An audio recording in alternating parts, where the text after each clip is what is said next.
Typewriter joke, more adult jokes. Typewriter.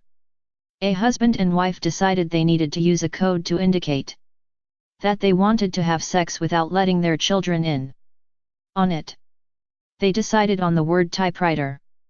One day the husband told his 5-year-old daughter, "Go tell your mommy that daddy needs to type a letter."